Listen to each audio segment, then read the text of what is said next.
ফরাসি লিগ শেষ হতে এখনো মাস দেড়েক বাকি।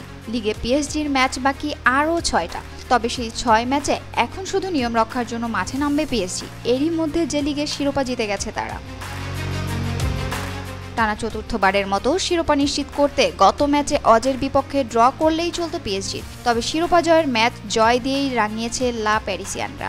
অজকে হারিয়েছে ১-০ গোলে। লিগের এই মৌসুমে এখনও কোনো ম্যাচ হারেনি পিএসজি। ২৮ ম্যাচে ২৩ জয় ও ৫ ড্রয়ে তাদের পয়েন্ট ৭৪। এক ম্যাচ কম খেলে ৫১ পয়েন্ট নিয়ে ২ নম্বরে মোনাকো। লিগ আতে এটি পিএসজির ১৩তম শিরোপা। সর্বশেষ ১৩ আসরে পিএসজির চ্যাম্পিয়ন হয়েছে ১১ বার। ইউরোপের শীর্ষ ৫ লিগের মধ্যে সবার আগে শিরোপা নিশ্চিত করল লুইস এনরিকের পিএসজি। শিরোপা নিশ্চিত হয়ে গেলেও বাকি ম্যাচগুলোতে গাছাড়া হতে চান না পিএসজির কোচ। অপরাজিত হয়ে চ্যাম্পিয়নের তকমা গায়ে জড়ানোর পরিকল্পনা তার।